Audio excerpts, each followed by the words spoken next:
Dans la culture de la canne, les mauvaises herbes sont des concurrentes redoutables et ne laissent pas d'autre choix aux planteurs que le recours aux herbicides.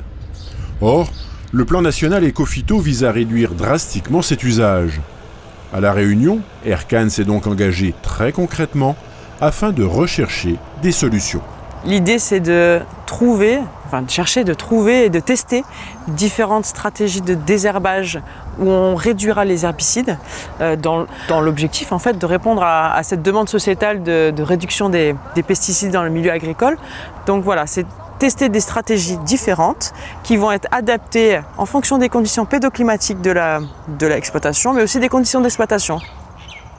Pour tenir compte de cette extrême diversité, Aircan travaille sur un éventail de possibilités.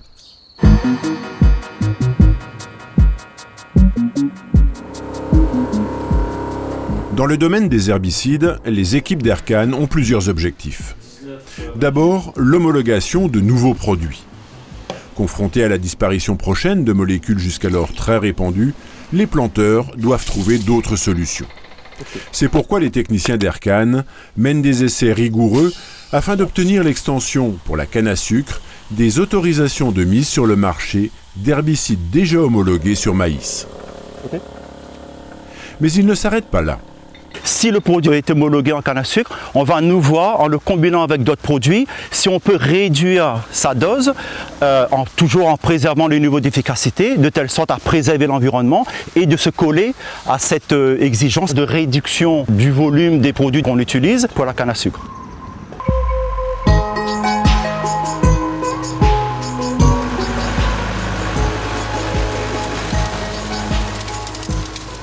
En matière de traitement mécanique, la stratégie consiste à lutter contre les mauvaises herbes qui se développent dans l'interrang, afin de n'avoir plus que les pieds de canne à protéger chimiquement.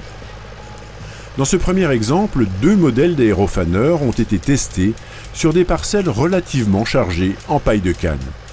Il s'agissait de mesurer si le remuage de cette paille peut avoir un effet de désherbage. Second exemple, l'utilisation d'un tondeau-broyeur. On évalue tous les mois combien de mauvaises herbes on a sur la parcelle, on fait des notations. Et à partir d'un recouvrement de 30%, on considère que ça devient nuisible pour la canne à sucre.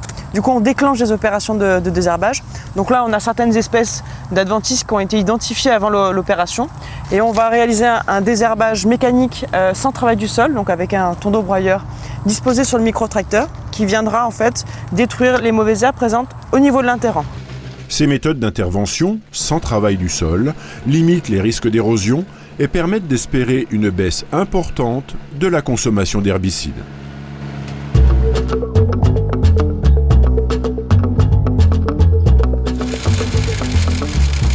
Le troisième axe de recherche s'appuie sur l'utilisation des plantes de service.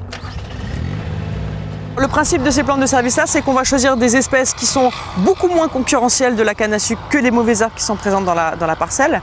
En effectuant un semis, en fait, elles vont se développer exactement beaucoup plus vite et vont venir un petit peu couvrir le sol et limiter le développement des mauvaises herbes en dessous. L'outil attelé au microtracteur combine une fraise, qui prépare un lit de semences, un semoir et un rouleau. Les plantes de service sont choisies pour leur rapidité de croissance et leur côté très couvrant. On choisit des espèces qui vont disparaître dès que la canne va fermer. C'est-à-dire qu'ils sont intolérantes à l'ombrage et du coup, au moment de la récolte, on ne retrouvera plus ces plantes de service-là. Avec les planteurs chez qui ces essais sont réalisés, mais aussi avec ses partenaires de la recherche et de la profession, Aircan multiplie les expérimentations et accumule les données afin de répondre à terme aux objectifs très ambitieux du plan Éco-Phyto.